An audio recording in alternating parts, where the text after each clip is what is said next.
ലോകത്തിൽ രണ്ടു തരം ശക്തികൾ സദാ പോരടിച്ചുകൊണ്ട് നിൽക്കുകയാണ്. ഒന്ന് സത്യദൈവത്തിന്റെ ശക്തി, നന്മയുടെ, സ്നേഹത്തിന്റെ, സാഹോദര്യത്തിന്റെ ശക്തി. ഈ ദൈവിക ശക്തിയോട് പോരിടുന്ന, എതിർത്ത് നിൽക്കുന്ന മറ്റൊരു തിന്മയുടെ ശക്തി ഈ ലോകത്തിലുണ്ട്. അത് പൈശാചിക ശക്തിയാണ്. അരുതരുതാത്തത് ചെയ്യുവാൻ മനുഷ്യനെ പ്രേരിപ്പിക്കുന്ന ഒരു വല്ലാത്ത ശക്തി. ഈ രണ്ടു തരം ശക്തിയാലാണ് മനുഷ്യൻ ഇന്ന് നയിക്കപ്പെടുന്നത്.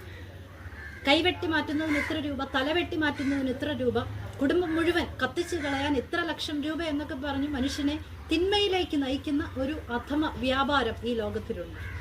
നിങ്ങൾ ഏത് ശക്തിയാലാണ് നയിക്കപ്പെടുന്നത്? ഏതെങ്കിലും അധമ വ്യാപാരത്തിന്റെ ശക്തിയാൽ നയിക്കപ്പെട്ട് ജീവിതം വഴിമുട്ടി നിൽക്കുന്ന ആരെങ്കിലും എന്നെ ശ്രദ്ധിക്കുന്നുണ്ടെങ്കിൽ, ദൈവവചനം, വിശുദ്ധ ബൈബിൾ ഇങ്ങനെ പറയുന്നു, ദൈവം എഴുന്നേൽക്കുന്നു, അവന്റെ ശത്രുക്കൾ ചിതറിപ്പോകുന്നു. ഈ ദൈവത്തെ വിളിച്ചപേക്ഷിക്കുക, ആ ദൈവം എഴുന്നേറ്റാൽ ആ ദൈവത്തോട് എതിർത്ത് നിൽക്കുന്ന എല്ലാ ശത്രുക്കളും, എല്ലാ ശക്തികളും പിന്മാറിപ്പോകും, തകർന്നു പോകും എന്ന് ദൈവവചനം പറയുന്നു. ഈ ദൈവം നിങ്ങളെ അനുഗ്രഹിക്കുമാറാകട്ടെ.